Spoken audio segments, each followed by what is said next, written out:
Hello दोस्तों, अभी 1 से लेकर 10 तक एपिसोड एंजॉय करो और मेरा 1000 प्लस सब्सक्राइब करवा देना भाई, बस थोड़ा सा। और मैं सभी वीडियो डाल दूंगा और इसके अंदर, इस कहानी के अंदर शौर्य नाम है कबीर की जगह और कहानी वही है। आराम से कहानी सुनो, मज़े करो। मैं नेक्स्ट वीडियो डाल दूंगा, बस आप कमेंट कर देना, थोड़ा सपोर्ट दिखा देना मेरे भाई। अब मैं आपके लिए बेस्ट लाने की कोशिश करूँगा ना, बस पहले 1000 सब्सक्राइब करवा दो मेरे, ठीक है। 5 साल की अनाथ बच्ची नंदिनी ने अपने 2 साल के छोटे भाई शौर्य का एक माँ की तरह ध्यान रखा था। माँ बाप की मौत के बाद नंदिनी ही उसके लिए खाना बनाती थी और वो ही उसे खिलाती भी थी। उन दोनों की जिंदगी में कोई सहारा नहीं था, लेकिन नंदिनी ने खुद से एक वादा किया था कि चाहे उनके सिर पर कोई भी पहाड़ टूट पड़े, वो अपने छोटे भाई को कभी भूखा नहीं सोने देगी। 20 साल बीत गए थे और वही छोटा भाई शौर्य अब एक $100 बिलियन कंपनी का CEO बन चुका था।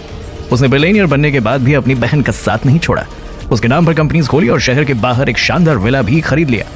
जब नंदिनी प्रेग्नेंट हुई तो शौर्य ने उसे अपने पास शहर बुलाया ताकि वो उसका ख्याल रख सके। उसने अपनी बहन के लिए सब कुछ तैयार कर रखा था और जैसे ही नंदिनी आई, शौर्य ने उसे जोर से गले लगाया था, लेकिन उसे ये नहीं पता था कि कोई और भी ये सब देख रहा था। शौर्य की मंगेतर की माँ, जिसे लगा कि ये लड़की शौर्य की मिस्ट्रेस है, उसने सब कुछ अपने कैमरा में रिकॉर्ड कर लिया था और शौर्य की मंगेतर को भेज दिया। मंगेतर ने बिना सच जाने गुस्से में उसके घर जाकर नंदिनी के साथ बदतमीजी की और प्रेगनेंसी की हालत में उसके पेट पर वार कर दिया ताकि कोई नाजायज बच्चा उन दोनों के बीच ना आ जाए। पर उसे तो नंदिनी के आने की खबर कुछ देर पहले ही शौर्य ने खुद दी थी। फिर क्यों किया उसने ऐसा? Mahip, you are really very sweet. मेरे साथ तुम्हें मेरी बहन का भी कितना ख्याल है, जिसे तुमने आज तक देखा भी नहीं। तो क्या हुआ? मुझे ये पता है ना कि नंदिनी दी आपको कितनी प्यारी है और दुबई में उनका कितना बड़ा बिजनेस है। हमारे मम्मी पापा की मौत के बाद नंदिनी दी ने ही मुझे बड़ा किया, मेरी हर चीज का ध्यान रखा और उन्हीं की वजह से मैं इंडिया की सबसे बड़ी company Sachdeva group of companies का मालिक हूँ। अगर वो मेरे साथ नहीं होती तो शायद मैं कुछ भी नहीं कर पाता।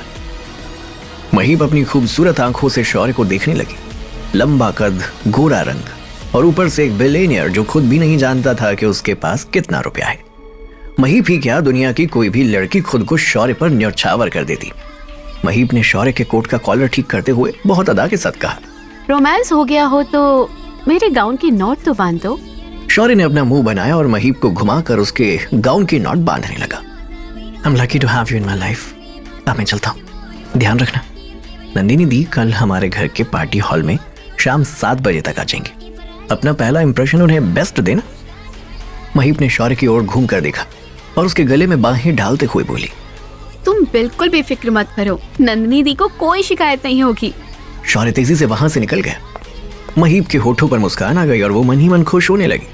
मुझे नहीं पता था कि मेरी किस्मत इतनी अच्छी है कि मैं एक दिन सचदेवा ग्रुप ऑफ कंपनीज के मालिक की बीवी बन जाऊंगी, यानी इतनी बड़ी मिल्कियत की मालकिन। वाओ!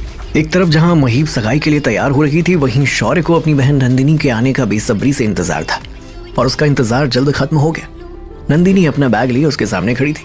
नंदिनी, जो अपने भाई की तरह ही बहुत खूबसूरत थी, वो भागते हुए शौर्य के गले से लग गई। नंदिनी दी, I miss you so much. Shaurya नीचे झुका और उसने नंदिनी के पैर छू लिए। मैं बूढ़ी नहीं हूँ, हमेशा खुश रहे। आप मेरी माँ से कम नहीं है और अब भागकर क्यों आ रही थी? भूल गई यू आर प्रेग्नेंट। शौर्य ने नंदिनी को अपनी गोद में उठाया और गोल गोल चक्कर लगाने लगा। ठीक उसी समय महीप की माँ शालिनी वहां से निकली और उन दोनों को देखकर उसके पैर ठिठक गए। वो थोड़ा करीब जाकर चुप कर उनकी बातें सुनने की कोशिश करने लगी। ये लड़की कौन है? शौर्य नीचे बैठा, उसने नंदिनी के पेट से अपना कान लगा लिया। मेरा प्यारा बच्चा, कुछ महीनों में वो मेरी गोद में होगा। शालिनी के चेहरे का रंग ही उड़ गया। ये लड़की तो शौर्य की मिस्ट्रेस है।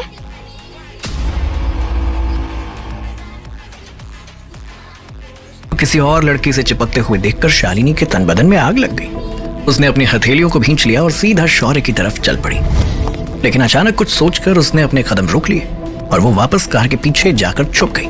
नंदिनी को किसी के कदमों की आहट महसूस हुई। उसने पीछे घूम कर देखा। क्या हुआ?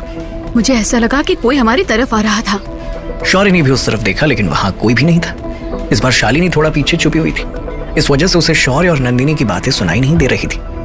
नंदिनी दी, आपको वहम हुआ होगा, वहां तो कोई भी नहीं है। शालिनी ने उन दोनों की 2-3 फोटोज खींच ली और उन्हें जल्दी से अपनी बेटी महीप को भेज दिया। उस समय महीप आईने के सामने खड़े होकर खुद को निहार रही थी। वाओ! इतनी खूबसूरत ड्रेस तो मैं सपने में भी लेने की नहीं सोच सकती थी।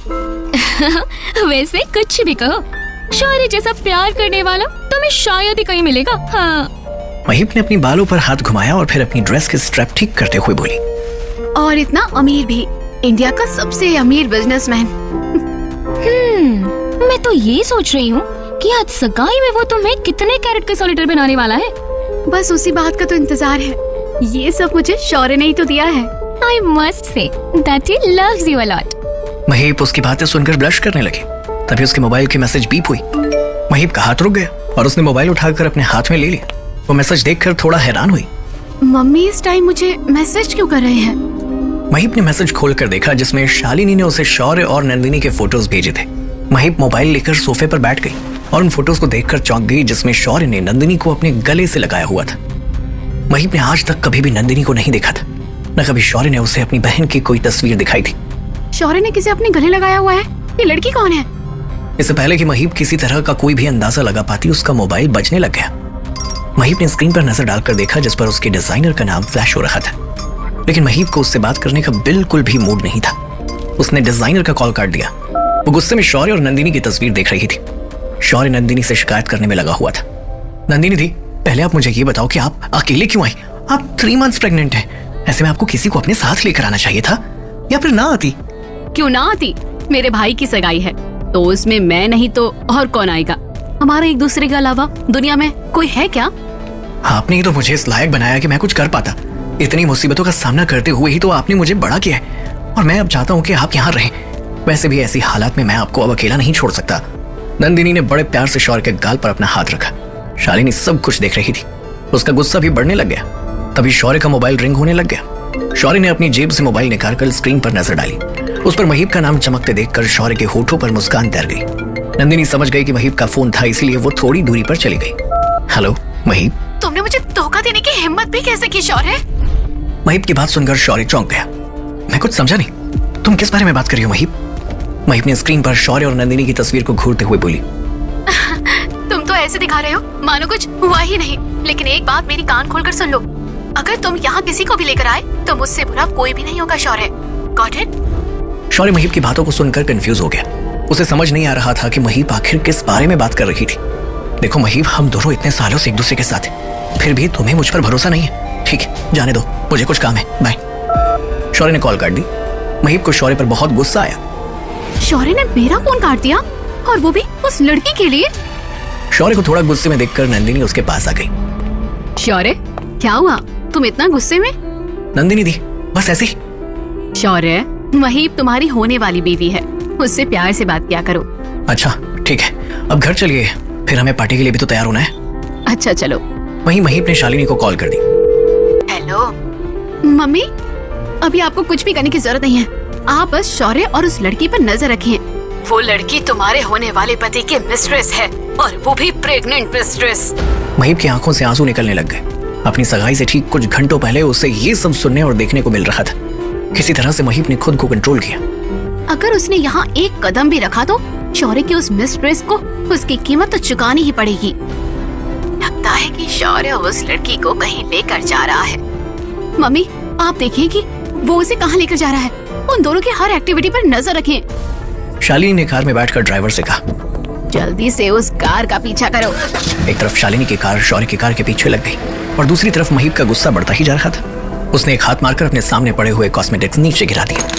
ये देखकर रोशनी और महीप की बाकी फ्रेंड्स उठकर खड़ी हो गई। अरे महीप, ये क्या कर रही हो? सारा सामान क्यों फेंक रही हो? तो और क्या करूं? तुमने सुना नहीं? शौर्य की एक मिस्ट्रेस है जिसे वो कहीं लेकर जा रहा है, और वो भी प्रेग्नेंट मिस्ट्रेस। सुना तुमने? रोशनी ये सुनकर चौंक गई और उसने महीप का हाथ पकड़ लिया। तू ये क्या बोल रही है? शौर्य की प्रेग्नेंट मिस्ट्रेस? महीप रोने लग गई। रोशनी ने उसका हाथ पकड़ लिया और उसकी पीठ सहलाने लग गई। कुछ भी हो जाए, मैं उस औरत को शौर्य की जिंदगी में जगह नहीं बनाने दूंगी। रोशनी ने एक दूसरी लड़की की तरफ देखा और उस लड़की ने रोशनी को आंखों से इशारा किया। रोशनी समझ गई कि अब महीप को भड़काया जा सकता है। महीप, तुम्हारे मंगेतर की मिस्ट्रेस प्रेग्नेंट है, और अगर उस बच्चे ने जन्म ले लिया तब तो वो अपनी जगह खुद ही सचदेवा परिवार में बना लेगी। कुछ समझी? ये बात बोलकर रोशनी के चेहरे पर एक डेविल स्माइल आ गई। महीप को क्या लगता है कि वो इंडिया के सबसे अमीर आदमी से शादी करने के बाद हमारे सिर पर चढ़कर नाचेगी और हम पर रौब जमाएगी? लगता है कि भगवान ने इसे नीचे गिराने का मौका ढूंढ ही लिया है। महिब को इस बात पर और भी गुस्सा आ गया और उसने पास पड़ा हुआ फूलदान जमीन पर दे मारा। रोशनी मंद मंद मुस्कुराने लगी। ऐसा मैं कभी भी नहीं होने दूंगी। उस मिस्ट्रेस को तो मैं अपनी जगह कभी भी नहीं लेने दूंगी। वहीं शालिनी की कार शौर्य की कार का पीछा करते करते एक जगह रुकी। शालिनी ने कार का शीशा नीचा किया और बाहर देखा। वो बुरी तरह से चौंक गई थी। ये तो शौर्य और महीप का नया घर है। शौर्य अपनी मिस्ट्रेस का यहाँ ले आया और उसे घर भी लेकर जा रहा है। मुझे ये महीप को बताना ही होगा। शालिनी ने जल्दी से अपना मोबाइल उठाया और महीप को कॉल लगा दी। महीप ने जल्दी से अपना मोबाइल उठाया और उसे कान से लगाते हुए बोली, कहिए मम्मी, तुम्हारा शौर्य उस मिस्ट्रेस को तुम्हारे नए घर में लेकर आया है और उसे पीछे के रास्ते से अंदर लेकर भी चला गया। ये सुनकर महीप के होश उड़ गए। अब वो मिस्ट्रेस मेरे नए घर में पहुंच ही गई, तो अब उसे सबक मैं सिखाऊंगी। मैं वहाँ आ रही हूँ।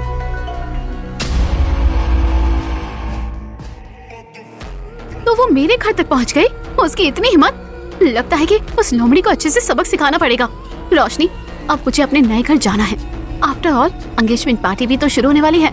ऐसी पार्टी किसी ने भी नहीं देखी होगी। महीप के तेवर देखकर रोशनी के चेहरे पर हल्की सी स्माइल आ गई। लगता है अब तमाशा देखने को मिलेगा। कुछ देर में महीप अपने दोस्तों रोशनी और शिल्पा के साथ तेजी से अपने नए घर के लिए निकल गई। वहीं पीछे के रास्ते से शौर्य नंदिनी के साथ अपनी नई मेंशन ब्लू हेवन में दाखिल हुआ। नंदिनी मेंशन को देखती रह गई। वाह शौर्य, इतनी खूबसूरत मेंशन, बिल्कुल सचदेवास के स्टैंडर्ड का स्टाइल। शौर्य ने नंदिनी का हाथ पकड़कर उसे बड़े प्यार से सोफे पर बैठा दिया। नंदिनी दी, अब आप आराम कीजिए। इतनी लंबी फ्लाइट से आई हैं और वो भी इस हालात में। नंदिनी शौर्य के सिर पर प्यार से हाथ फेरने लग गई। तुम मेरा इतना ध्यान रखते हो, कुछ प्यार अब महीप के लिए भी बचा कर रखो। वहीं महीप अपनी नई मेंशन की तरफ ही आ रही थी, लेकिन अचानक उसे कुछ ध्यान आया और उसने अपना मोबाइल पर्स में से निकालकर किसी को कॉल कर दी। दूसरी तरफ से आवाज आई। हेलो। महीप ने अपने पिता राजीव को कॉल किया था। पापा, आपको मेरा एक काम करना है। हाँ बेटा, बोलो ना। आप शौर्य को कुछ देर के लिए अपने पास ऑफिस बुला लीजिए। आपको उसके साथ कॉन्ट्रैक्ट साइन करना था ना, तो आज से अच्छा दिन कौन सा हो सकता है। राजीव महीप की बात सुनकर कुछ हैरान हुआ। उसने बोलने की कोशिश करते हुए कहा, लेकिन महीप, आज की मेरी उससे कोई बात नहीं हुई थी। पापा, आप मेरी बात को समझने की कोशिश कीजिए। ठीक है। फोन रखने के बाद महीप के चेहरे पर डेविल स्माइल आ गई। मेरा काम हो गया। अगर शौर्य वहाँ रहता तो शायद मैं वो सब नहीं कर पाती जो मैं करना चाहती थी। अब तुम्हें मुझसे कौन बचाएगा मिस लोमड़ी। मेरे मंगेतर को फंसाने चली थी, अब देखो कि मैं तुम्हारे साथ क्या करती हूँ। वहीं शौर्य नंदिनी के पास बैठा हुआ था। वो खुद जाकर किचन से कुछ खाने का लेकर आया था और नंदिनी को अपने हाथों से खिलाने लगा था। अब तो मुझे बच्चों की तरह अपने हाथों से खाना खिला रहे हो। नंदिनी दी, आप अपना ख्याल ही कहाँ रखती हो। जब तक बच्चा नहीं हो जाता, मैं और महीप आपका ख्याल रखेंगे। नंदिनी शौर्य को देखकर मुस्कुराने लगी और उसके हाथों से खाना खाने लग गई। अचानक उसने कहा, शौर्य, मुझे कम से कम महीप की फोटो तो दिखा दे। हाँ दी, एक मिनट। शौर्य ने अपनी जेब से फोन निकाला और जैसे ही नंदिनी को महीप की फोटो दिखाने लगा, वैसे ही उसकी स्क्रीन पर उसके होने वाले ससुर राजीव का नाम चमकने लगा। शौर्य ने नंदिनी को इशारा किया। हेलो पापा। शौर्य बेटा, तुम अभी ऑफिस आ सकते हो? शौर्य ने टाइम देखा, अभी 5 बज रहे थे। लेकिन पापा, एंगेजमेंट पार्टी शुरू होने में बस 2 घंटे बाकी, किसी भी समय मेहमान आने शुरू हो जाएंगे। शौर्य बेटा, ज्यादा देर नहीं लगेगी। मैं सोच रहा था कि हमारे बीच का कॉन्ट्रैक्ट आज ही साइन हो जाता तो फिर शादी की तैयारियों में समय निकालना मुश्किल हो जाएगा। ठीक है पापा, मैं ऑफिस कुछ देर में पहुंच रहा हूँ। शौर्य ने अपना फोन जेब में रख लिया और नंदिनी की तरफ देखने लगा। नंदिनी ने शौर्य के गाल को प्यार से सहलाया। तुम्हें ऑफिस जाना है ना, तो जाओ, इसमें इतना सोचने की क्या बात है। तब तक मैं भी रेस्ट करके पार्टी के लिए तैयार हो जाती हूँ। तुम्हें भी तो वापस आकर तैयार होना होगा। ठीक है, मैं कुछ देर में आता हूँ। आप अपना ख्याल रखना और तैयार होकर हॉल में पहुंच जाना। शौर्य ने नंदिनी के माथे पर किस की और वहां से निकल गया। शौर्य कुछ देर में अपने ऑफिस पहुंच गया, जहां राजीव उसी का इंतजार कर रहा था। उसने शौर्य को अपने गले से लगा लिया और कुछ लोगों से मिलवाने लग गया। शौर्य, अब हम कॉन्ट्रैक्ट साइन कर लेते हैं, फिर पार्टी में भी तो जाना है। मैंने तुम्हारे वकील को भी बुला लिया है जो कॉन्ट्रैक्ट पढ़ लेगा। ठीक है पापा।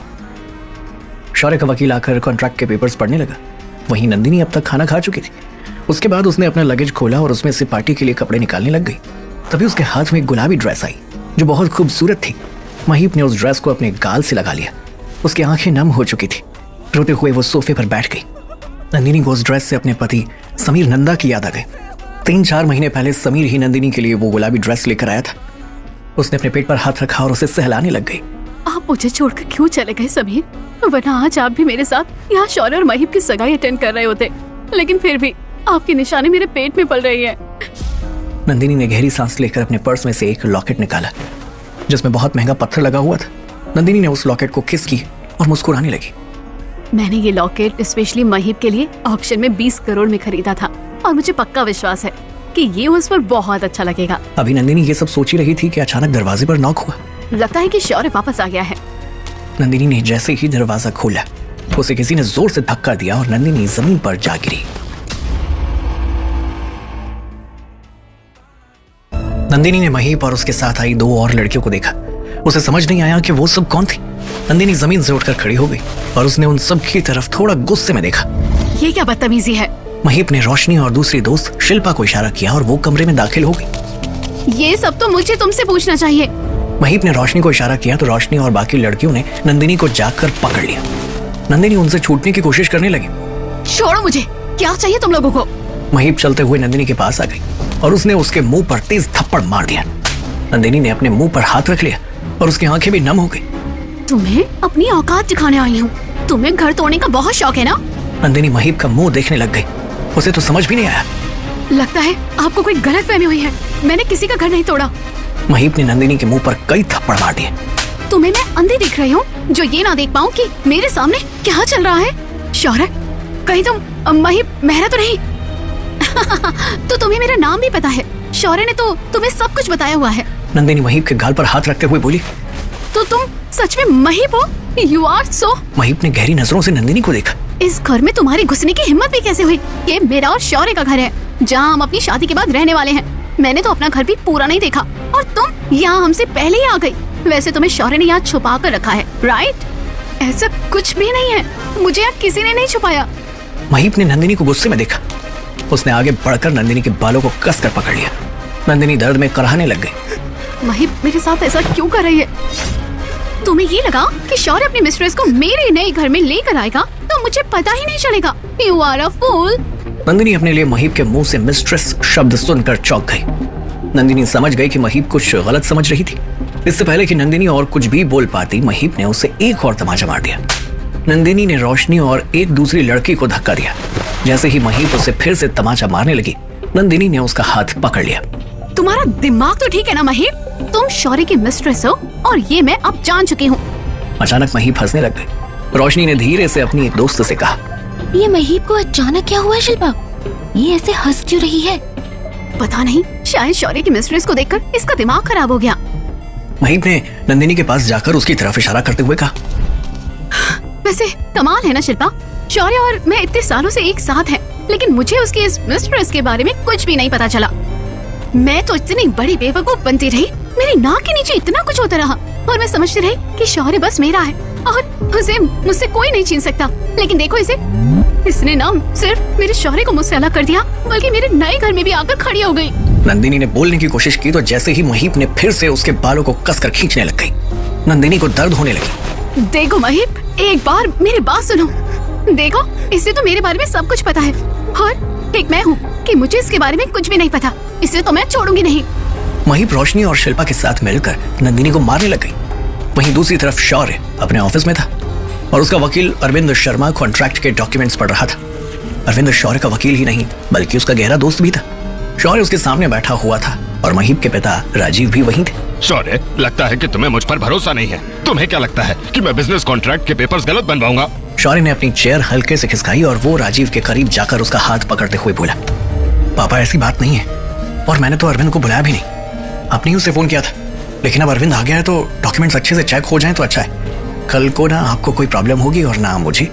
सब कुछ क्लियर हो जाना चाहिए। अरविंद बड़े ध्यान से पेपर्स पढ़ रहा था और एक जगह जाकर वो अटक गया।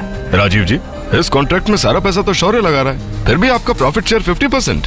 राजीव अरविंद की बात सुनकर खिसियाने लग गया।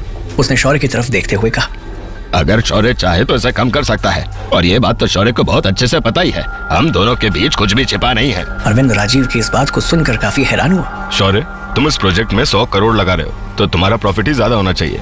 इस शेयर को 90-10% कर दो। इस बात पर राजीव ने अपने दांत भींच लिए, लेकिन ऊपर से वो हंसता रहा। जैसा शौर्य को ठीक लगे। शौर्य ने अरविंद को तीखी नजरों से देखा तो अरविंद ने अपना सिर हिला दिया। इतने में ही केबिन में महीप का भाई अनुराग दाखिल हो गया। अरविंद भाई, आप क्यों परिवार के बीच में डिस्प्यूट डालने की बेकार कोशिश कर रहे हैं? जो भी इन डॉक्यूमेंट्स में लिखा गया है वो सब दोनों पार्टीज को पहले से पता है। इस बात पर अरविंद उठकर खड़ा हो गया। उसने अनुराग को गुस्से में देखा। मैं भी शौर्य का दोस्त हूँ और उसका वकील भी। उसे सही एडवाइस देना मेरा काम है। इसका मतलब ये नहीं कि मैं उसे भड़का रहा हूँ। अनुराग चलकर अरविंद के पास आ गया। उसने अरविंद के कोट का कॉलर पकड़ लिया और उसे गुस्से में देखते हुए बोला, और जीजा जी को भड़काने की कोशिश भी मत करना। अरविंद ने अनुराग को पीछे धकेल दिया। Don't you dare touch me. Anurag और अरविंद के बीच मारपीट की नौबत आने वाली थी कि शौर्य बीच में ही आ गया और उन्हें रोक दिया। स्टॉप इट, बच्चों की तरह लड़ना बंद करो। कॉन्ट्रैक्ट साइन हो रहा है ना, तो क्यों बेकार में आपस में उलझ रहे हो? अनुराग और अरविंद पीछे हट गए। अनुराग और शौर्य एक दूसरे को देखकर मुस्कुराए। शौर्य ने कॉन्ट्रैक्ट डील साइन की और राजीव के नाम 50 लाख रुपए का एक चेक बनाकर राजीव को दे दिया, जिसे देखकर राजीव की आंखों में चमक आ गई। थैंक्स शौर्य बेटा, इस पैसे से हम जल्द काम शुरू करेंगे। शौर्य मुस्कुराया और उसने एक और पेपर राजीव के आगे रख दिया। ये क्या है शौर्य? बस इस पेपर पर साइन कर दीजिए जिसमें लिखा है कि आपने 50 लाख का चेक मुझसे लिया है। राजीव ने एक बार अनुराग की तरफ देखा तो अनुराग ने इसे इशारा किया। राजीव ने चुपचाप उस कागज पर साइन कर दिए। लो बेटा जी, अब ठीक है। शौर्य ने डॉक्यूमेंट पर नजर डाली। पापा, बस ये तो एक फॉर्मेलिटी है। जब अकाउंट से पैसा निकलेगा तो कंपनी के पास इसका रिकॉर्ड तो होना ही चाहिए, सिर्फ इसलिए। अच्छा, अब मैं चलता हूँ। ब्लू हेवन पहुंचकर एंगेजमेंट पार्टी की तैयारियां भी देखनी है। ठीक है, मैं भी कुछ देर में आता हूँ। पहले कुछ काम निपटा लूं। ठीक है, लेकिन मेरी बहन को भूल मत जाइएगा, आज उसके साथ आपकी सगाई है। राजीव और अनुराग शौर्य के ऑफिस से निकल गए। अरविंद ने शौर्य की तरफ घूर कर देखा। वहीं दूसरी तरफ महीप नंदिनी को जोर से पेट पर लात मारने वाली थी तो नंदिनी ने अपना हाथ पेट पर रख लिया। प्लीज यहाँ नहीं, मही भूल गई ये प्रेग्नेंट है। इसके पेट में तुम्हारे शौर्य का बच्चा पल रहा है। लगता है इसे अब सबक सिखाना ही पड़ेगा। महीप, रोशनी और शिल्पा नंदिनी की तरफ बढ़ने लगी। नंदिनी उन्हें अपनी तरफ आते हुए देख घबरा गई। उसने अपने पेट पर हाथ रख लिया। मही, तुम मुझे गलत समझ रही हो। मैं शौर्य की बड़ी बहन नंदिनी सचदेवानंदा हूँ। मैं शौर्य की बहन नंदिनी हूँ। नंदिनी की बात सुनकर रोशनी और शिल्पा पीछे हट गई और महीप उसकी तरफ हैरानी से देखने लग गई। क्या तुम शौर्य की मिस्ट्रेस नहीं, उसकी बहन हो? इस बात पर महीप हंसने लग गई। रोशनी और शिल्पा उसे हैरानी से देखने लग गई, लेकिन महीप अगले ही पल नंदिनी की तरफ देखती है। अब जान पर बनाई है तो खुद को शौर्य की बहन बताने लग गई हो। You are such a shameless creature. You big. मैं सच बोल रही हूँ, मैं शौर्य की बड़ी बहन हूँ और आज ही। नंदिनी की बातें पूरी होने से पहले ही महीप बीच में बोल पड़ी। Just shut up. खबरदार, अगर अपने मुंह से तुमने जरा सी भी आवाज निकालने की कोशिश की भी तो। महीप, सोच ले, कहीं लड़की सच तो नहीं बोल रही। अगर ये शौर्य की बहन निकली तो शौर्य हम में से किसी को नहीं छोड़ेगा।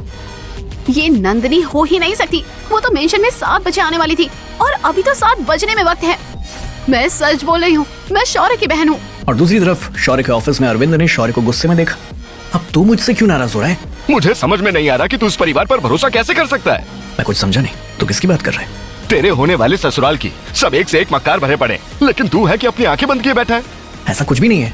वो सब लोग सच में बहुत अच्छे हैं और महीप, वो तो मुझे बेइंतहा मोहब्बत करती है यार। अरविंद ने उसकी बात को बीच में काटते हुए कहा। सब के सब एक नंबर के लालची हैं और तू, मुझे नहीं पता कि तू इतना बड़ा बिजनेसमैन कैसे बन गया।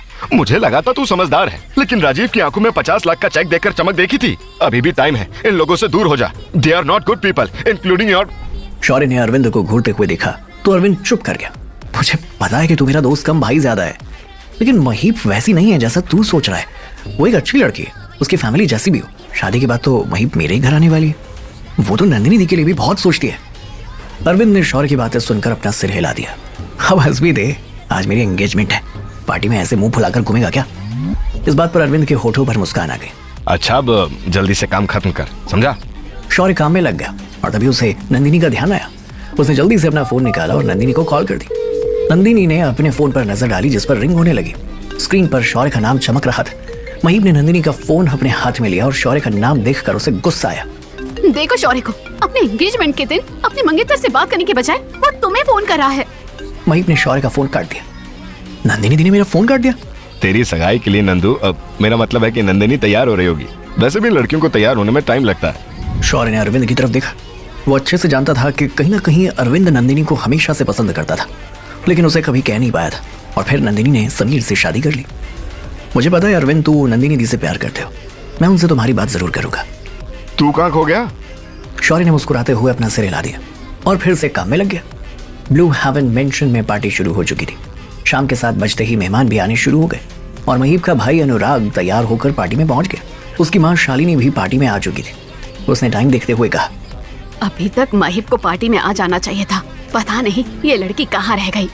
मम्मी, महीप आ जाएगी। आपको पता है ना वो तैयार होने में कितना टाइम लगाती है। मेंशन के पीछे के कमरे में नंदिनी अभी भी महीप को समझाने में लगी हुई थी कि वो शौर्य की बहन है, मिस्ट्रेस नहीं। महीप, तुम मेरी बात समझने की कोशिश क्यों नहीं कर रही? मैं शौर्य की बहन हूँ। तुम उसे एक बार बुला क्यों नहीं लेती? वो खुद ही तुम्हें बता देगा कि सच क्या है। महीप, वैसे ही ठीक कह रही है, तुम शौर्य को क्यों नहीं बुला लेती? महीप ने रोशनी की तरफ घूरते हुए देखा। शौर्य को बुलाने की क्या जरूरत है? साफ तो है नंदिनी दी तो अब तक आ चुकी होगी। उन्हें तो इस तरह की औरतों से सख्त चिढ़ है। और वैसे भी ये तो शौर्य के साथ बहुत पहले आ गई थी। ऊपर से ये प्रेग्नेंट भी है। अगर शौर्य की बहन प्रेग्नेंट होती तो ये बात मुझे तो जरूर पता होती। तो साफ है कि ये लड़की झूठ बोल रही है। मैंने तुम्हें सच कहा है महीप, मेरी बात तो सुनो। महीप नंदिनी की कोई भी बात सुनने के मूड में ही नहीं थी। उसने अपनी दोस्त शिल्पा की तरफ देखा और उसे इशारा करते हुए कहा, ये लड़की ऐसे नहीं मानेगी। इसे सबक सिखाना ही होगा। शिल्पा, जाओ ले जाओ। शिल्पा महीप की बात समझ गई। वो जल्दी से बाहर कार के पास गई और वहाँ से कुछ लेकर आई। ये लो महीप, अब ये कौड़ा ही इससे सच उगलवाएगा। नंदिनी महीप के हाथ में कोड़ा देखकर कांप गई।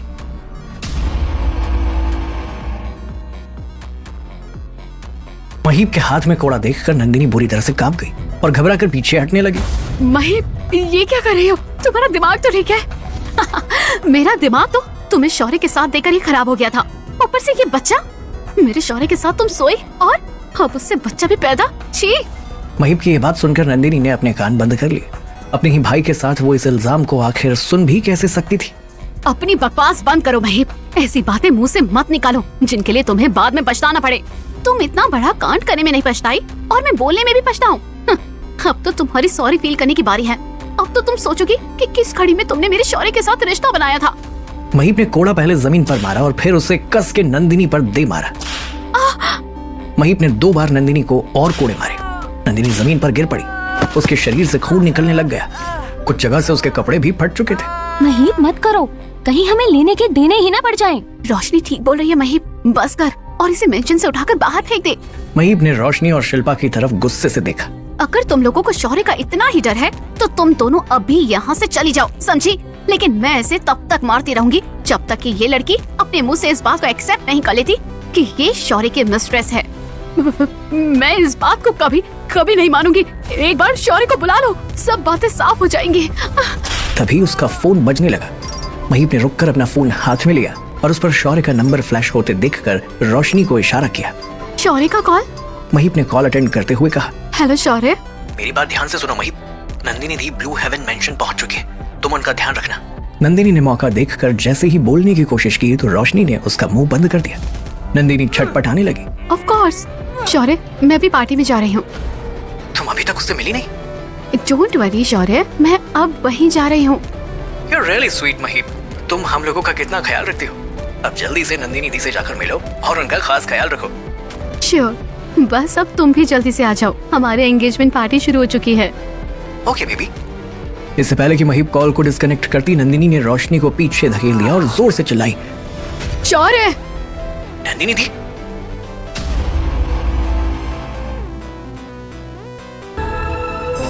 नंदिनी ने जैसे ही चीख मारी, शौर्य बुरी तरह से चौंक गया। महीप, ये आवाज किसकी थी? कोई है क्या वहाँ? महीप घबरा गई और उसने रोशनी और शिल्पा को इशारा किया। शिल्पा ने नंदिनी के फोन तक पहुंचने से पहले ही उसके हाथ पकड़ लिए और रोशनी ने उसका मुंह बंद कर दिया।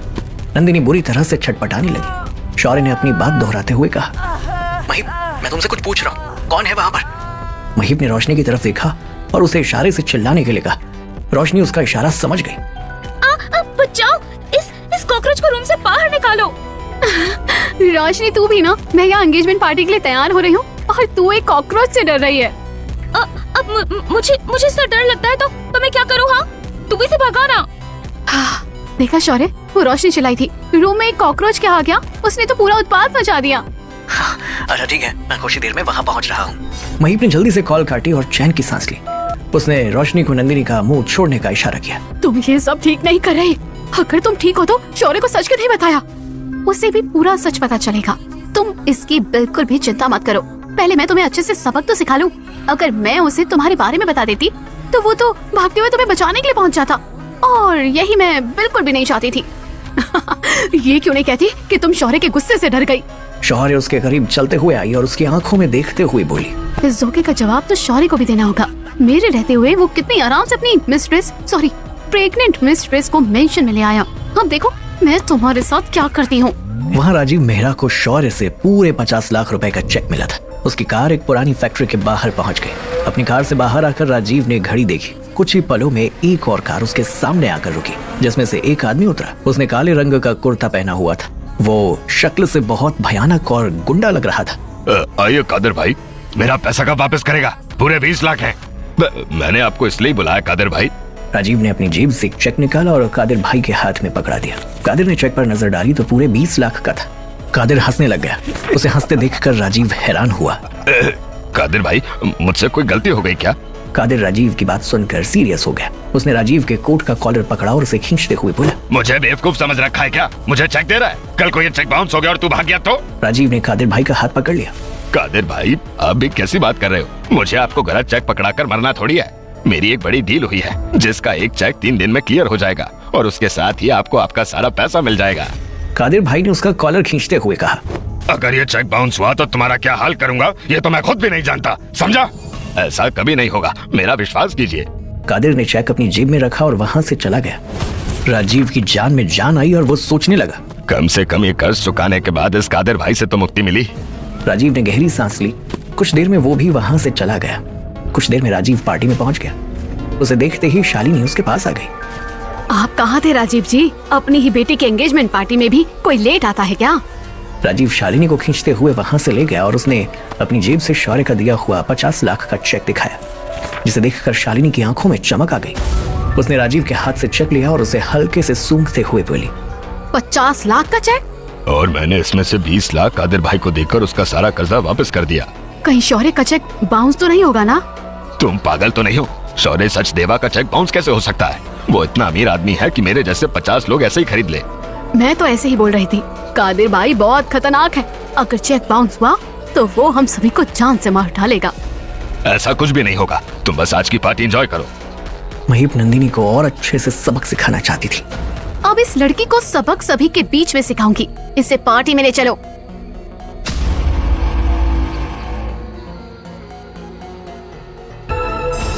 महीप ने रोशनी और शिल्पा को इशारा करते हुए कहा, इसे घसीटते हुए पार्टी में सभी मेहमानों के बीच में ले चलो। वहाँ इसकी बेइज्जती होगी तब इसे पता चलेगा कि घर तोड़ने की सजा क्या हो सकती है। रोशनी और शिल्पा ने नंदिनी का हाथ पकड़ा और उसे पार्टी में खींचकर ले जाने लगी। प्लीज ऐसा मत करो, मैं सच बोल रही हूँ। मैं चुप, एकदम चुप। खबरदार, अगर एक लफ्ज भी अपने मुंह से निकाला तो मैं यहीं खत्म कर दूंगी। तुम दोनों देख क्या रही हो? ले चलो इसे। अब इसका फैसला बाहर पार्टी हॉल में होगा। एंगेजमेंट पार्टी बाहर जोरों शोरों से चल रही थी। सब मेहमान आते जा रहे थे, लेकिन अभी तक पार्टी में दूल्हा दुल्हन दोनों ही मौजूद नहीं थे। शालिनी और राजीव से सब मेहमान सवाल करने लग गए। शालिनी जी, अब तक मही पर शौर्य का कुछ पता ही नहीं है, कहाँ रह गए दोनों? कहीं दोनों ने आपस में शादी न करने का इरादा तो नहीं बना लिया?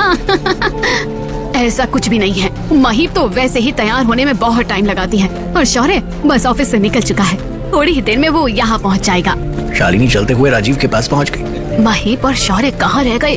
सब मेहमान हमारा मजाक उड़ा रहे हैं। अभी ये मुझे कैसे पता होगा? मैं तो ऑफिस में शौर्य के साथ था ना। तुम यहाँ इतनी देर से पार्टी में बस खा पी रही थी क्या? एक बार अंदर जाकर महीप को तो देखना चाहिए था ना। आप भी मुझ पर चिल्ला लीजिए राजीव जी, जैसे सारी गलती बस मेरी ही है। उन लोगों को लड़ता हुआ देखकर अनुराग जल्दी से उनके पास आ गया और बीच में इंटरफेयर करते हुए बोला, आप दोनों लड़ क्यों रहे हो? क्या हुआ? महीप दी और शौर्य की सगाई के दिन तो कम से कम मत लड़िए। ये बात मुझे नहीं, अपने पापा से बोल। मम्मी पापा अभी दोनों आ जाएंगे, आप बेकार में ही आपस में लड़ रहे हो। Just calm down and drink कीजिए। अनुराग ने उन दोनों के हाथ में ड्रिंक्स के ग्लास पकड़वाए और फिर सिर हिला दिया। अभी शालिनी ड्रिंक का घूंट लेने ही लगी थी कि अचानक सामने से महीप को आते हुए देखकर उसके मुंह से ड्रिंक बाहर आ गई। महीप और उसकी सहेलियां नंदिनी को घसीटते हुए लेकर आ रही थी। नंदिनी के कपड़े काफी फट चुके थे। कोड़ों की मार की वजह से नंदिनी के शरीर के काफी हिस्सों में खून निकलने लगा। पार्टी में मौजूद सभी मेहमान आपस में तरह तरह की बातें बनाने लग गए। ये लड़की कौन है और महीप से लेकर क्यों आ रही है? लगता है ये लड़की कोई चोर है, चोरी करके भाग रही होगी कि इन लोगों ने इसे पकड़ लिया। जरूर कोई बड़ा हाथ मारा होगा। लेकिन इस बेचारी लड़की को कितनी बुरी तरह से मारा है, सीधा पुलिस के हवाले कर देते। पैसे वाले लोग छोटे लोगों के साथ ऐसा ही करते हैं। महीप नंदिनी को घसीटते हुए स्टेज तक ले गई और वहां धकेल दिया। शालिनी और राजीव घबरा गए। महीप इस लड़की को यहाँ क्यों ले आई? कुछ गड़बड़ ना हो जाए। शालिनी और राजीव जल्दी से स्टेज पर पहुंच गए और शालिनी ने आगे बढ़कर महीप का हाथ पकड़ते हुए पूछा, महीप ये क्या कर रही है? इस लड़की को यहाँ लाने की क्या जरूरत थी? मेरे शौर्य को मुझसे दूर करने वाली इस लड़की का यही हश्र होगा। यही नहीं, कोई भी लड़की अगर शौर्य की जिंदगी में आई तो ऐसा ही अंजाम भुगतेगी। शालिनी समझ गई कि अब महीप उसकी कोई बात नहीं सुनेगी। वहीं अनुराग अभी स्टेज से दूर था। उसे लगा कि कुछ तो बड़ा होने वाला था। मुझे मीरा को यहाँ से अभी भेजना होगा। अनुराग जल्दी से मीरा के पास गया और उसका हाथ पकड़ते हुए बोला, मीरा तुम प्लीज अभी यहाँ से चली जाओ। क्यों अनुराग? मैं भी तो तुम्हारी फैमिली का हिस्सा बनने वाली हूँ, तो मुझे भी ये जानने का हक है कि आखिर ये सब हो क्या रहा है। मैं तुम्हारी बात अच्छे से समझता हूँ, लेकिन तुम देख रही हो ना कि महीप दी कितने गुस्से में है, और मैं नहीं चाहता कि इस गुस्से में तुम्हें कोई भी कुछ कहे, इसलिए बोल रहा हूँ प्लीज जाओ। मीरा ने अनुराग की तरफ देखा तो अनुराग ने भोला सा मुंह बना दिया। ठीक है जाती हूँ, लेकिन पार्टी के बाद तुम मुझसे मिलने आओगे ना? ऑफ कोर्स मैं तुमसे मिलने आऊंगा, बस जो कुछ भी हो रहा है वो मैटर सुलझ जाए। मीरा ने अनुराग के गाल पर किस की और वहां से चली गई। अनुराग ने चैन की सांस ली क्योंकि वो मीरा को वैसे भी अपनी फैमिली से नहीं मिलवाना चाहता था। वो तेजी से स्टेज की तरफ बढ़ गया। अनुराग ने वहां पहुंचकर नंदिनी को ऊपर से नीचे तक देखा। फटे कपड़ों में नंदिनी का शरीर काफी झलक रहा था। अनुराग का जैसे गला ही सूखने लग गया। इतनी खूबसूरत लड़की तो मैंने आज तक नहीं देखी, मुझे इसे अपना बनाना होगा। लेकिन फिलहाल वो कुछ नहीं कर सकता था। महीप दी अब तो मुझे बताओगी भी कि ये लड़की कौन है और तुम इसे यहाँ से क्यों लेकर आई हो? ये लड़की मेरे होने वाले पति शौर्य सचदेवा की मिस्ट्रेस है, और वो भी प्रेग्नेंट। क्या शौर्य जीजू की प्रेग्नेंट मिस्ट्रेस? पार्टी हॉल में मौजूद सभी मेहमान महीप की बात सुनकर चौंक गए थे। महीप ये सब क्या बोल रही हो? महीप सच बोल रही है। मैंने खुद अपनी इन आँखों से शौर्य को इस लड़की के गले लगते हुए देखा। एयरपोर्ट से भी वो इसे सीधा इस नए घर में ले आया। क्या? इस लड़की के बारे में तो आज तक मुझे भनक भी नहीं लगी, और अब ये तो प्रेग्नेंट भी है। कमाल है ना, मेरी नाक के नीचे इतना कुछ होता रहा और मुझे कुछ भी पता नहीं चला, लेकिन अब तो पता चल गया है ना, तो इस लड़की को पनिशमेंट आप सभी के सामने मिलेगी। महीप ने नंदिनी के मुंह पर जोर से तमाचा मारा। नंदिनी की हालत अब खराब होने लगी थी।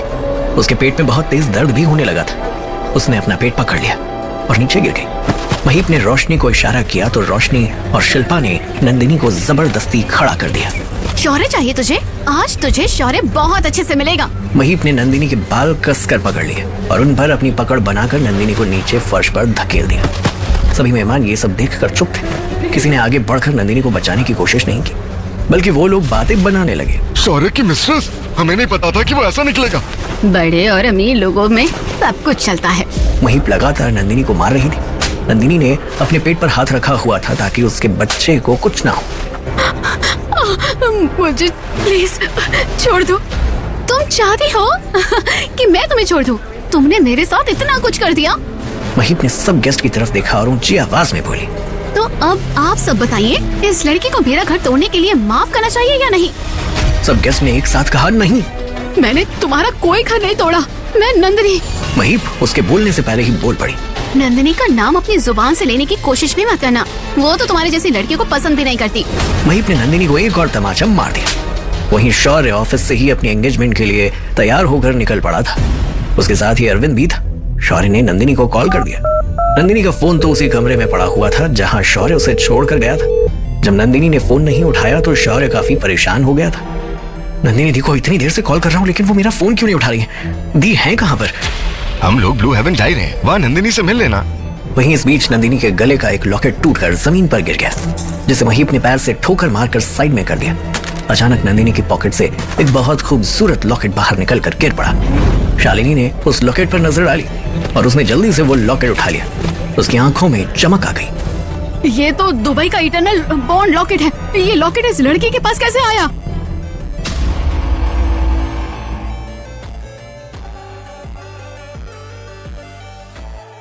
बॉन्ड लॉकेट का नाम सुनते ही हॉल में मौजूद सब लोग चौंक गए। महीप ने वो लॉकेट शालिनी के हाथ से ले लिया और उसे देखने लगी। Eternal bond? लेकिन ये लॉकेट तो शौर्य आज मुझे देने वाला था, लेकिन उसने ये लॉकेट अपनी इस मिस्ट्रेस को दे दिया। शौर्य इस लड़की से इतना प्यार करता है कि इतना महंगा लॉकेट मेरी बचाए। महीप की आंखें डबडबा गई। इटरनल बॉन्ड इसके पास कैसे आया? जानती भी हो कि ये पत्थर कितना महंगा है। इस लड़की की औकात ही नहीं है कि ये इसे खरीद पाए। शौर्य तो ये लॉकेट तुम्हें देने वाला था ना, है ना? मुझे अच्छे से याद है कि दुबई ऑक्शन में इटरनल बॉन्ड को किसी ने 20 करोड़ रुपए में खरीदा था। इसे शौर्य नहीं दिया होगा, और क्या मेरी बजाय उसने। महीप आगे बोलते बोलते चुप कर गई। नंदिनी ने उस लॉकेट की तरफ हाथ किया। मुझे ये लॉकेट वापस करो। महीप इटर्नल बॉन्ड को अपनी मुट्ठी में कर चुकी थी। नंदिनी उस लॉकेट को देखते हुए 15 दिन पहले के समय में पहुंच गई, जिस दिन इटर्नल बॉन्ड लॉकेट की नीलामी दुबई में होने वाली थी। दुबई के वीनस हॉल में 2 दिन बाद एक बहुत बड़ा ऑक्शन होने वाला था। नंदिनी अपने ऑफिस में काम कर रही थी कि तभी उसका मोबाइल रिंग होने लगा। नंदिनी ने स्क्रीन पर नजर डाली और शौर्य का नाम देखकर मुस्कुराने लगी। उसने जल्दी से शौर्य का कॉल अटेंड किया। शौर्य, आज इतने दिनों बाद तुझे अपनी बड़ी बहन की याद आ ही गई।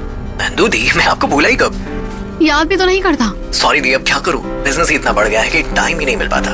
कोई बात नहीं, मैं चाहती हूँ कि मेरा भाई खूब तरक्की करे। नंदिनी दी, मैं और महीप 2 हफ्ते बाद एंगेजमेंट कर रहे हैं। शौर्य और महीप की सगाई की बात सुनकर नंदिनी बहुत खुश हुई। क्या सगाई?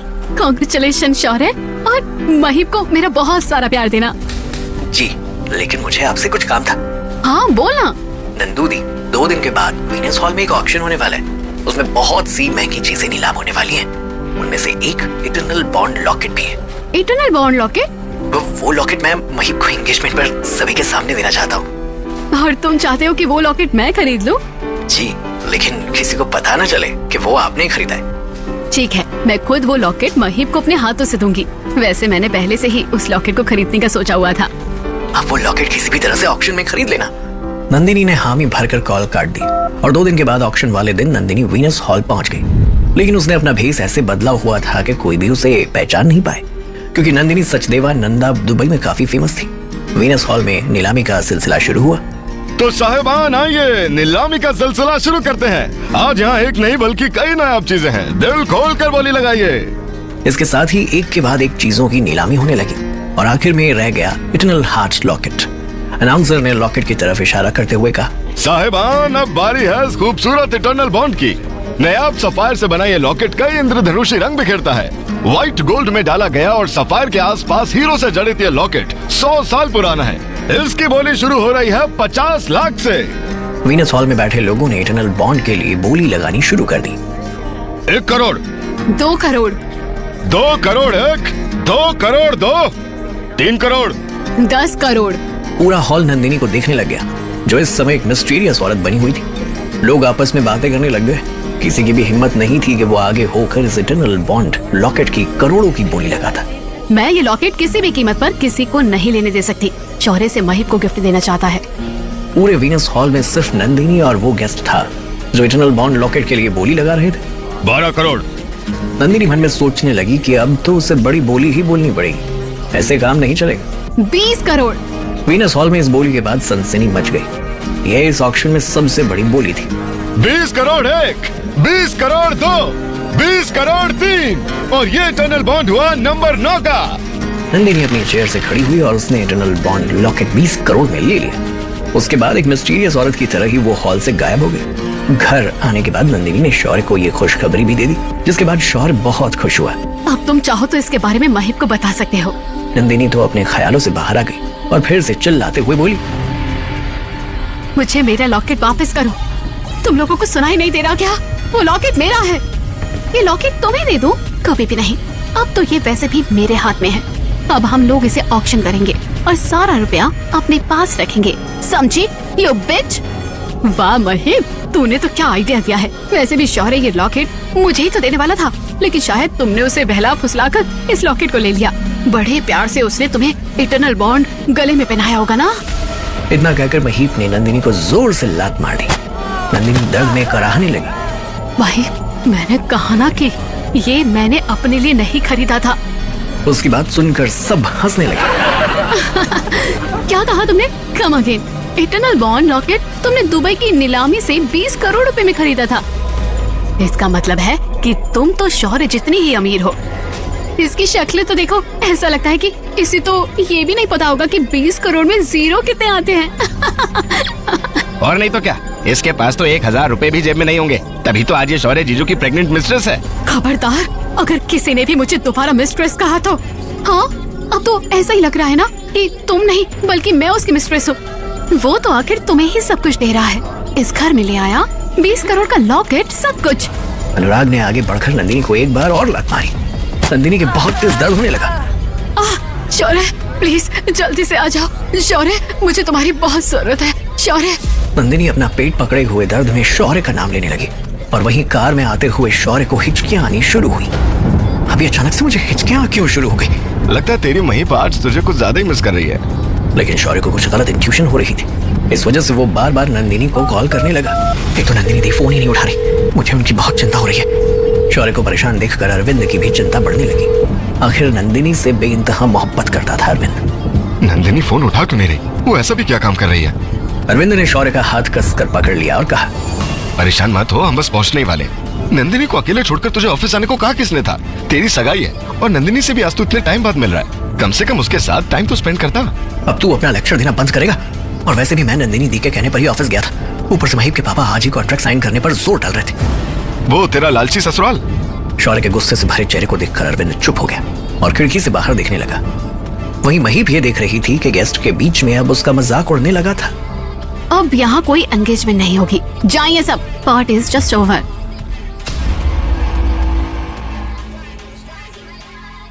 तो ही जब गेस्ट हैरानी से उसकी तरफ देखने लग गए। तेरा दिमाग तो खराब नहीं हो गया? इस लड़की की वजह से क्यों अपनी एंगेजमेंट पार्टी खराब कर रही है? मम्मी, सामने देखिए, सब गेस्ट हम पर हंस रहे हैं। सगाई तो बाद में हो ही जाएगी, लेकिन पहले इस महारानी को सबक सिखाना बहुत जरूरी है, और वो भी सभी के सामने। शालिनी उसकी इस बात पर चुप हो गई। सब गेस्ट तमाशा देख रहे थे। पूरा मेहरा परिवार स्टेज पर ही खड़ा था और जमीन पर नंदिनी पड़ी हुई थी। महिप की फ्रेंड्स रोशनी और शिल्पा जैसे ही जाने लगी, महिप ने उन दोनों को रोक लिया। अब तो और भी मजा आएगा। मुझे तो लगा था कि तमाशा अधूरा छोड़कर जाना पड़ेगा। महिप के हाथ में इटर्नल बॉन्ड लॉकेट अभी भी था। उसने उस लॉकेट की तरफ देखा जो चमक रहा था। उसमें से इंद्रधनुषी रंग निकल रहे थे। पूरे मेहरा परिवार की आंखें उसे देखकर चौंधिया गई थी, लेकिन महिप की आंखों में आंसू आ गए। अगर आज शौर्य की ये बेस्ट ड्रेस ना होती तो शौर्य इस लॉकेट को सभी के सामने मेरे गले में पहनाता। ला बेटा, ये लॉकेट मुझे दे दे। हम इसे ऑक्शन में बेचकर इसके करोड़ों कमाएंगे। क्यों ना हम इस लॉकेट को यहीं मेहमानों में नीलाम कर दे? तेरी मम्मी सही बोल रही है महिप, ये लॉकेट हमें दे दे। महिप गहरी सांस लेकर इटर्नल बॉन्ड लॉकेट राजीव को देने ही लगी थी कि अनुराग ने वो लॉकेट बीच में से ही उनके हाथ से छीनकर अपने हाथ में ले लिया। आप लोग क्या कर रहे हैं? इटर्नल बॉन्ड को ऑक्शन करेंगे? आप सभी का दिमाग ठीक तो है ना? तू कहना क्या चाहता है अनुराग? अनुराग ने सिर हिला दिया। आप लोग ये क्या बातें कर रहे हैं? इटर्नल बॉन्ड लॉकेट को कोई अपने पास रखने की बात कर रहा है तो कोई उसे नीलाम करके रुपए कमाने की। आप लोग शायद ये भूल रहे हैं कि इसे शौर्य सचदेवा ने खरीदा था, वो भी अपनी एक मिस्ट्रेस के लिए। तुम जो भी कहना चाहते हो वो साफ साफ कहो। एक बार तुम्हें इस मिस्ट्रेस से छुटकारा मिल जाए और शौर्य से शादी हो जाए तो शौर्य तुम्हें ऐसे बहुत से लॉकेट्स दिलवा देगा महिप दी। अनुराग बिल्कुल ठीक बोल रहा है।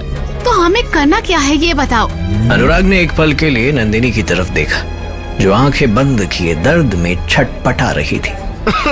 करना क्या है? इस इटर्नल बॉन्ड के लॉकेट को डिस्ट्रॉय कर देते हैं, वो भी इस लड़की के सामने।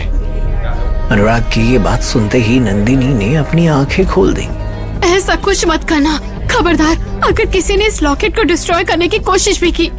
सब लोग हंसने लग गए। महिप ने अनुराग के हाथों से लॉकेट लिया और जमीन पर ही फेंक दिया। नहीं नहीं, इस लॉकेट को कुछ मत करना। अगर तुम लोगों ने इसे कुछ भी किया तो समझ लो ठीक नहीं होगा। तुमने जो मेरे साथ आज किया है उससे बुरा और क्या हो सकता है? तुम अपनी प्यार के इस निशानी को बचाना चाहती हो, लेकिन मैं ऐसा नहीं होने दूंगी। महिप ने अपनी सैंडल की हील इटर्नल बॉन्ड लॉकेट पर रखी और उसे बुरी तरह से तोड़ दिया। लॉकेट का सफायर चकनाचूर हो गया। उसके शीशे चारों ओर स्टेज पर बिखरे हुए थे। नंदिनी मुश्किल से उठी और घसीटते हुए इटर्नल बॉन्ड लॉकेट के टुकड़ों के पास पहुंच गई। उसने एक टुकड़ा अपने हाथ में लिया और उसे किस कर दी। उसकी आंखों से झरझर आंसू बहने लग गए। सब लोग घबराकर ये देखने लगे। महिप ने उसके पेट की तरफ इशारा किया। नंदिनी समझ गई कि वो उसके बच्चे की तरफ इशारा कर रही थी। नंदिनी पीछे होने लगी। बेवकूफ लड़की, तुमने ये क्या किया? जानती हो ये लॉकेट 200 साल पुराना था। प्यार की निशानी। कहते हैं ये लॉकेट दो प्यार करने वालों का ही था, जिन्हें कभी भी कोई अलग नहीं कर पाया। इसलिए ही इस लॉकेट को इटर्नल बॉन्ड कहा जाता था, और तुमने इसे तोड़ दिया। तुम्हारा दिमाग तो ठीक है? अभी तो मैंने बस एक ही चीज ठीक की है, एक और चीज ठीक करनी तो बाकी है। तुम किस बारे में बात कर रही हो महीप? महीप ने उसके पेट की तरफ इशारा किया। नंदिनी समझ गई कि वो उसके बच्चे की तरफ इशारा कर रही थी। नंदिनी पीछे होने लगी। एक निशानी तो खत्म कर दी, अब दूसरी निशानी को खत्म करने का समय आ गया है। इससे पहले कि शौर्य यहाँ आए, मैं ये काम भी खत्म कर देती हूँ। महीप की बात सुनकर नंदिनी बुरी तरह से घबरा गई। तुम ऐसा कुछ भी नहीं करोगी, समझे? खबरदार, जो मेरे पास आने की कोशिश भी की तो। वहीं शौर्य अभी तक लगातार नंदिनी का नंबर मिला रहा था। हम लोग बस अभी पहुंचने वाले हैं, समझा? नंदिनी को अपनी आंखों से देख लेना। मुझे पता है कि तू अपनी बहन से बहुत प्यार करता है। शौर्य ने अपनी भौहें उठाकर उसकी तरफ देखा। मैं क्या? अब तो मुझे बनाने की कोशिश मत कर। मैं अच्छे से जानता हूँ कि तू नंदिनी दी को कितना पसंद करता है। तू मुझसे उम्र में बड़ा और उनका हम उम्र है, फिर भी हम पक्के दोस्त हैं। अब तेरे दिल की बात मुझे नहीं तो किसे पता होगी? अरविंद शौर्य की बात पर ब्लश करने लग गया। देखो तो कैसे लड़कियों की तरह ब्लश कर रहा है। अब तू अपनी बकवास बंद करेगा? वैसे भी तूने कहा है ना तू मुझसे उम्र में छोटा है। फिर अगले ही पल शौर्य सीरियस हो गया और उसने गहरी सांस ली। मेरी बहन 3 महीने पहले ही विधवा हो गई थी। एक एक्सीडेंट में समीर जीजू की मौत हो गई। आज वो प्रेग्नेंट भी है। क्या तुम उन्हें अभी भी अपनाओगे? अरविंद ने शौर्य का हाथ पकड़ लिया और उसकी बात पूरी होने से पहले ही बोल पड़ा। शौर्य, कहते हैं ना कि प्यार किया नहीं जाता हो जाता है। मैंने नंदिनी से सोच समझकर प्यार नहीं किया। नंदिनी के साथ जो कुछ भी हुआ उसमें उसकी कोई गलती नहीं है। जब उसने समीर से शादी की तो मैंने उसे अपनी किस्मत मान लिया था। Always wanted to see her happy. चाहे मैं उसकी लाइफ का हिस्सा ना भी हूँ, लेकिन इससे उसके लिए मेरा प्यार कम नहीं हो गया। I still love her like before. ये बात अलग है कि मैं उसे बोल नहीं पाया। उसका आने वाला बच्चा उसकी और समीर की प्यार की निशानी है, लेकिन मैं उसे पूरे दिल से अपनाऊंगा और उन दोनों को खुश रखूंगा। I promise. अरविंद की बात सुनकर शौर्य की आंखें भर आई और उसने उसे अपने गले से लगा लिया। थैंक्स यार, मैंने सोचा था कि मैं अपनी एंगेजमेंट के बाद तुमसे ये बात करूंगा, लेकिन मुझसे रुका नहीं गया। मैं नहीं चाहता था कि नंदिनी दी को सारी उम्र अकेले गुजारनी पड़े। आई वांट कि उनका तुम्हारे जैसा कोई लाइफ पार्टनर हो। इसके लिए पहले हमें नंदिनी से पूछना होगा। मैं नहीं चाहता कि वो दबाव में आकर कोई फैसला करे। तुम चिंता मत करो, ऐसा ही होगा। नंदिनी घबराकर पीछे हुई। महीप जैसे ही उसके पेट में मारने लगी, उसे शालिनी ने रोक दिया। रुक जाओ महीप, तुम अपने हाथ गंदे क्यों कर रही हो? मम्मी ठीक बोल रही है महीप दी। तुम्हें ये काम करने की बिल्कुल भी जरूरत नहीं है। इस काम के लिए मैं जो हूँ। नंदिनी का चेहरा अपने बच्चे को खोने के नाम से ही पीला पड़ चुका था। उसने अपने पेट पर हाथ रख लिया, जैसे कि एक माँ अपने बच्चे को प्रोटेक्ट कर रही हो। ऐसा मत कीजिए, एक बार शौर्य को आ जाने दो, सब कुछ सामने आ जाएगा। मेरे बच्चे को मत मारो, ये मेरे प्यार की निशानी है। अनुराग ने नंदिनी को जोर से हिट किया और नंदिनी जमीन पर जा गिरी। उसकी आंखों के आगे समीर का चेहरा आ गया और वो 3 महीने पहले के समय में पहुंच गई। उस दिन नंदिनी ने अपना प्रेगनेंसी टेस्ट किया। प्रेगनेंसी किट पर चमकती लाइन साफ बता रही थी कि नंदिनी का प्रेगनेंसी टेस्ट पॉजिटिव था और नंदिनी मां बनने वाली थी। उसने बड़े प्यार से अपने पेट को सहलाया। आज समीर जैसे ही मेरे प्रेग्नेंट होने की खबर सुनेंगे तब वो बहुत खुश होंगे। नंदिनी समीर के आने की आहट सुनकर ही किट वहीं रखकर गायब हो गई। समीर बेडरूम में आया और उसने प्रेगनेंसी किट पर नजर डाली। टेस्ट पॉजिटिव देखकर समीर खुशी से पागल हो गया। उसने पीछे घूमकर देखा, वहां नंदिनी खड़ी थी। मैं, पापा और तुम मम्मी। नंदिनी ने हामी में सिर हिलाया तो समीर उसे गोद में लेकर खुशी से झूमने लगा। तुम नहीं जानती कि तुमने मुझे कितनी बड़ी खुशी दी है। थैंक्स नंदू। मैं भी बहुत खुश हूँ। महीप की आवाज सुनते ही नंदिनी अपने ख्याल से बाहर आ गई। खत्म कर दो इस पाप की निशानी को।